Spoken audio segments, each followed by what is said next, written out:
31 domingo del tiempo ordinario. Lectura del Santo Evangelio según San Marcos capítulo 12 versículos 28 al 34. En aquel tiempo uno de los escribas se acercó a Jesús y le preguntó: ¿Cuál es el primero de todos los mandamientos? Jesús le respondió: El primero es: Escucha, Israel, el Señor nuestro Dios es el único Señor. Amarás al Señor tu Dios con todo tu corazón, con toda tu alma, con toda tu mente y con todas tus fuerzas. El segundo es este: amarás a tu prójimo como a ti mismo. No hay ningún mandamiento mayor que estos. El escriba replicó: Muy bien, maestro, tienes razón cuando dices que el Señor es único y que no hay otro fuera de Él.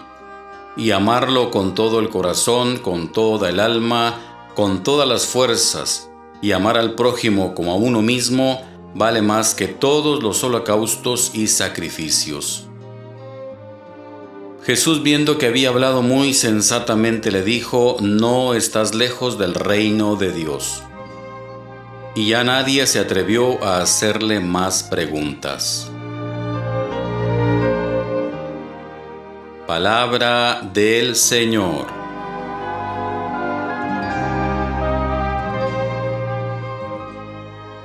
El credo del Antiguo Testamento. No estará de más hoy prestar un poco de atención a las palabras de la primera lectura.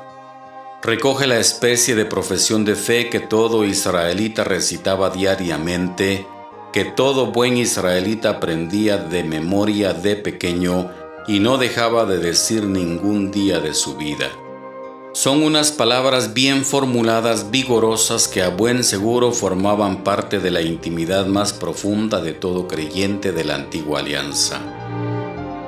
A Jesús, que era un buen israelita y que por tanto se las sabía de memoria y las recitaba diariamente, le saldrá con toda facilidad utilizarlas como respuesta al doctor de la ley y acoplarles la ampliación del segundo mandamiento. Este hecho nos podría llevar hoy a valorar también las fórmulas de fe que nosotros sabemos de memoria y a valorar el hecho de recitarlas cada día, para que formen parte inseparable de nuestra alma. El Padre Nuestro es la fundamental de estas fórmulas para el cristiano. Ningún día tendríamos que dejar de recitarlo en algún momento u otro. Y de vez en cuando tendríamos que detenernos a reflexionar sus frases. La antigua novedad de Jesús. La respuesta de Jesús recoge palabras del Antiguo Testamento. No se lo inventa el principal mandamiento. Y no era tampoco nuevo que los doctores de la ley aunasen el amor a Dios y el amor a los demás. Pero Jesús, al margen de la posible novedad, hace una proclamación que se convierte en una de las fórmulas constituyentes del reino, como lo es también las bienaventuranzas. El creyente del reino es aquel que vive con toda intensidad el tener a Dios como único absoluto y lo concreta en la vida de cada día en el amor a los demás, trabajando para que los demás puedan ser y tener lo mismo que yo soy y tengo. Algunas concreciones de este evangelio pueden ser: primera, un objetivo que da un sentido infinito a todo. La palabra mandamiento es traidora, porque suena a algo que hay que hacer no porque valga la pena, sino porque hay alguien con poder suficiente como para imponérnosla. Y en los mandamientos que vienen de la fe ciertamente no se da eso. Podríamos llamarlos objetivos, quizá. Podríamos hacer la pregunta del doctor de la ley de esta manera: ¿cuál es el objetivo más importante de la vida del hombre?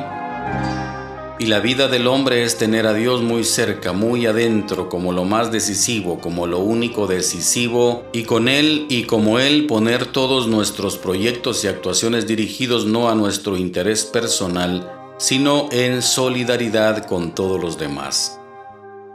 Jesús añadiría: si nosotros dijéramos que sí, que nos apuntamos a esto es el camino del reino de Dios. Tener eso como objetivo de la vida quiere decir entrar donde está Dios, vivir lo más grande que puede ser vivido. Segunda, el primer nivel, la experiencia de Dios.